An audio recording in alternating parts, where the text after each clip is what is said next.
Hey, this is Eric Jarvis, and as you guys know, we have some professional development scheduled for our first few work days on Aeries, our new student information system. But before we do that, I thought I'd just give you a little quick sneak peek at the new student information system that we've are adopting.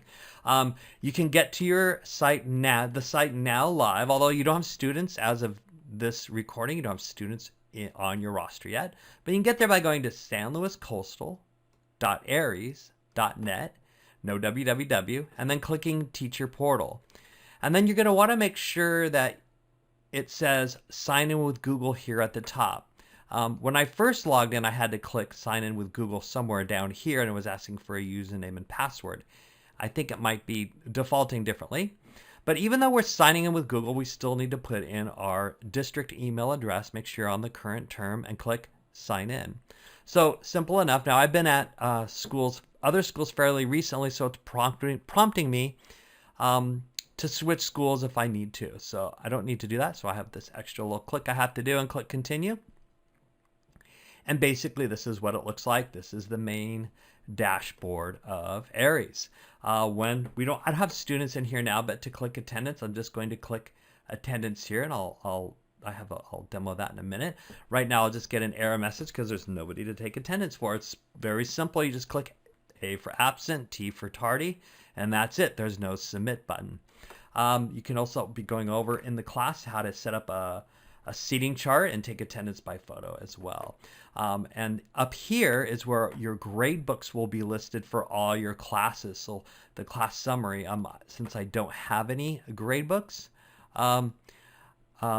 there's nothing here, but here's where if I need to enter grades, then I would click and have a list of all my classes. Another way to get there would be on the left here to click a grade book.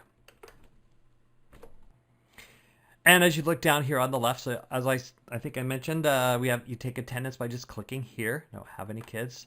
You can set up a seating chart and take attendance by photo. Lots of data here. So you can get your student profiles, demographics, previous grades, attendance summaries, test scores, medical information, quite detailed. So we have, everything. It really feels like a one-stop shop for everything. You can see network accounts, see which students have accessed or which parents have accessed this, demographics, etc.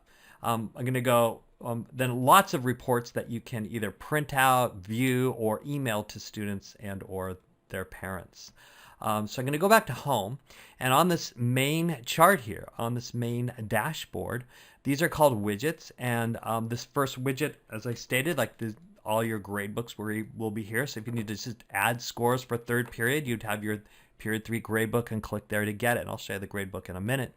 You can also customize the way this looks by clicking the settings and selecting customize home up here. And you can take some of these away. If you're not going to use the calendar, you don't have to look at it, or the briefcase, or the tasks, and close those out. Kind of clean up the screen a little bit. And then you have attendance summary down here. If you want to bring them back, simple enough to bring them back. Very quick and very easy. And that's basically the front page of Aeries. And basically, to get started, we'll be clicking attendance, and you can set up attendance by photo. So now here I'm in a demo site with some actual data here, and you'll notice now I see gradebooks. So that's at the top widget, and once again you can customize it so you don't see so many widgets. And I see data from absences where a whole bunch of people absent on a certain day. When I click attendance, this class is not currently in session, so I'm gonna kind of bump this up a bit here. But this is where you're going to type in just like A or a T. That's the only options we'll have to select. And then since this class is not officially in session today, if there's nothing to mark, you'll have a button that says all remaining students present. And then that's all. Once you type in an A or click on the A, I think you'll have a choice to click two little radio buttons. your attendance is submitted. So there's no submit button. And it will default, if it's 8 o'clock in the morning, it's going to automatically open period 1. So that doesn't do us much good in distance learning, but when we do go back to school, it'll default to today's date and today's time. So you don't have to double that. And you can get some data on how many absences they have currently. And you also have quite a bit of stuff to look at. So the student profiles, you can look at grades. So this would be like what we call in PowerSchool the quick lookup. So you can take a look and see how they're doing in the other classes, how many absences they have in their other classes, etc. So on this page, we have access to a lot of information. One of the ones I like are the interventions, and we can keep track of interventions. I like this little pre-referral interventions page where we can add interventions that we've tried and document those for a particular student. And to switch students, this is up here where you get the students to search students. And let's just say, if you're looking up phone numbers, this is the demographics, and you want to find a new student. And you just type like AR and you get a list of those students, and click on them, and now I'll get the demographics for this student.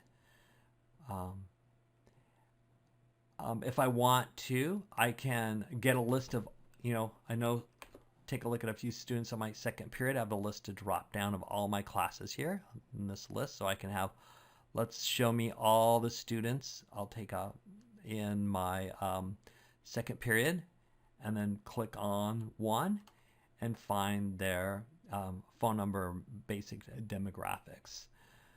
Look at the different pages, and then I obviously go right back, click on another student. Let's look up his. And as far as the gradebook goes, you're going to click gradebook. You'll see you can view a gradebook as tiles, and this works nicely if you're using an iPad or a tablet as a list or a table. So and you can edit scores by class, assignment, or student here. Won't get into the managing the gradebooks right now, so I'm going to go click a class.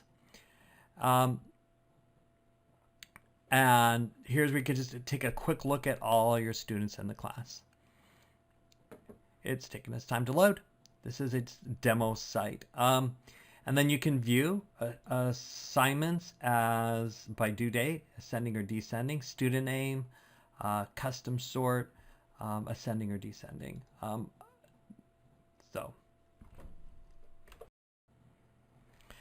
In the class, we'll be going over linking gradebook. So if I make a change or add an assignment to one gradebook, it'll add that assignment to all my gradebooks, same due dates. And there's ways to edit a specific assignment. So I'm going to add an assignment here. Can view it by assignment here, but I'm going to go ahead and click Add Assignment. And this is adding it to all my classes. So it can do a descriptive, and it has this option to type formative or summative. We'll get into that. Categories, we'll get into creating categories. Extra credit, you can do narrative grading. I set that up to have just a credit, no credit assignment in there. You do your due dates here. You need to bump these up. It defaults, the assignment day defaults to today's date. And the due date defaults to the next day. So we said September 8th, September 9th. And you have how many possible. So if you had a assignment with 10 questions, and then this is, you would type that there. That's what you're going to enter for their scores here.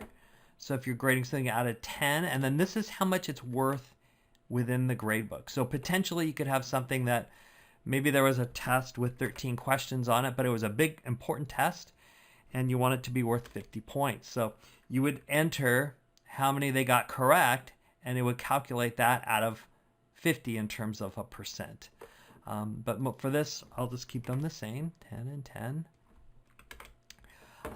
If you want, you can have the grading completed as soon as you enter the score, or you can have the optional wait till you're done grading and click complete grading separately. Visible in the portal with just the assignment visible, but not the score, or both. And then I'm going to click Save and Close, And that assignment, I hope, will pop up. Yay! Okay. Something's happening here. So here's the assignment. Then you just, as I said, you just start typing. So you can score assignments by assignment instead of on the scores by class. That gives you a few more options. So if I go down and look for Jarvis practice here, or practice Jarvis, scoring gives me a few more options to enter things. So, and the option I think a lot of people might be looking for, and here's just the one assignment. I can add comments here for that specific assignment. And I also have mass assign values. So, so number correct, I can overwrite the existing ones, or I can just give everybody a 10. And let's say there was just a handful. It was one of those you did it or you didn't do it assignments. And, then just delete the ones that didn't do it. Okay. And then when it's complete, you check complete. The ones that are blank will be marked missing and appear in red. And those students are receiving a 0 on that assignment. And then we'll be getting into it in the class, but there's a difference between a missing assignment and a 0. So this is marked as 0.